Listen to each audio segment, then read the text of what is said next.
Nicholas sat me down and said, you know, if you're doing this stuff, you're an emerging writer and high concept stuff is a really difficult sell. Why don't we try to come up with something that's a bit more conventional, you know, a bit more of an easy sell?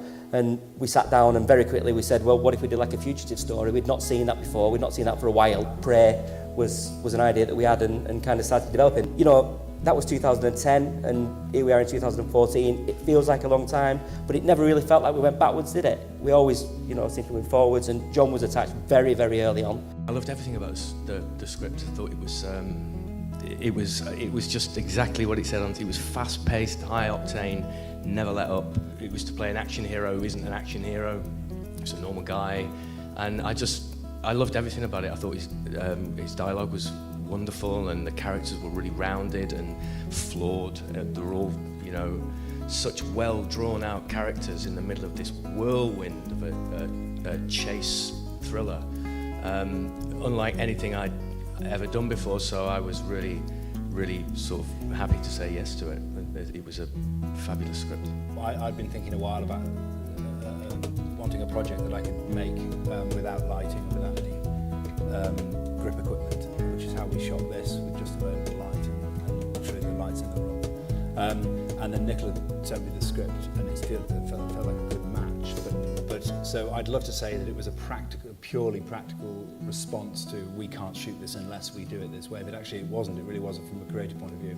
So you see that sort of rather committed visual style where I wanted the feeling that we're trying to keep up with what's happening, and that somewhere there is a 1,000-hour film of these people's lives, and I'm giving you the hour that best tells the story. And I think that things like those cuts to black and things help this feeling of we've got no time for pretty. We didn't have time to do a nice 6-stick. We're as in the dark about the whole thing as you are. This is just unfolding. I was on set, or you know, whoever was in the scene was on set all the time, and we shipped together. It was like a team.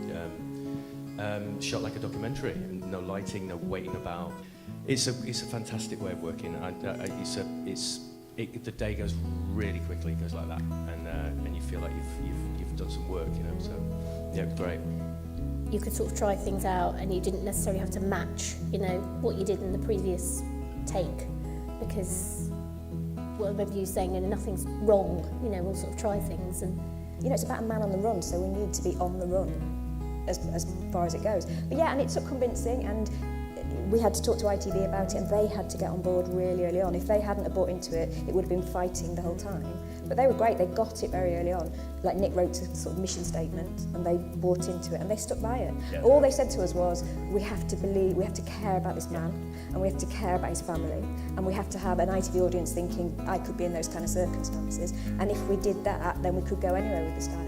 But the more real we could make it, the more likely they'd be able to feel that frustration of that we wanted the audience, and Chris was determined for the audience to feel a sense not of wow, but of oh my god, not did he do it, but no, he didn't do it, and that urgency, that rising panic, and that wouldn't come if we shot this on a studio budget. I'm absolutely certain of that. It wouldn't resonate in that way, and because this wouldn't feel as real as it feels when you see that.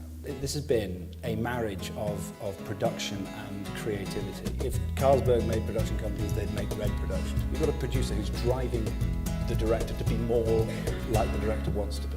That is just, it's been an absolute treat. And all of us leaning back on this incredibly solid script. It's just been an absolute peach to work with. It was excellent. I loved it. It was great. I hope it does well, and I hope it's a great British export. Well, it was excellent. It was really gripping.